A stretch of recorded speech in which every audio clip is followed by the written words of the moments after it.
কিন্তু সৌদি আরবটারে নাপাক বানাই হেলাইছে সৌদিরা। আর মাই একটা আছে 1 সপ্তাহ পর একদিন গোসল করে। আপনারা আমার কাছে সৌদির ব্যাপারে কথা শুনতে চাইছিলেন না, তো এখন বলতে আসি মই শোনেন। তো মই কই সৌদি আরব মোরা সবাই বাংলাদেশে বিয়ে করি যে সৌদি আরব একটা পাক পবিত্র জায়গা, কিন্তু সৌদি আরবটারে নাপাক বানাই হেলাইছে সৌদিরা। আরে কি কইতাম, এরা তো গোসল করে না। মই আইছি 9 মাস, 9 মাসের মধ্যে মোর সহি একদিনও পরে নাই মোর কপিলে গোসল করছে। শালারে দেহি 7টা বাজে যায় মেডিকেলে, 2টা আড়াইটা বাজে আইয়া খাইয়া নামাজ পড়ে আইয়া শালাই ঘুমাই, ঘুমে 2টা 10টা বাজে খাইয়ে লই আবার বাইরে যায়। কিন্তু মই কখনো দেখি না হারে গোসল করতে।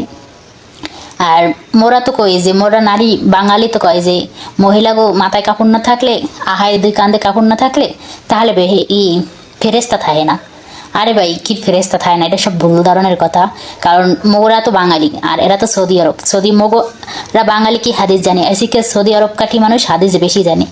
আর এরা গোসল করে না মনে হয় যে কে ওই পোলাটা আছে এত দামরা, এটা মাঝে মাঝে পায়খানায় যাইয়া হাতি ধরে হাতি। আর মাই একটা আছে 1 সপ্তাহ পর একদিন গোসল করে।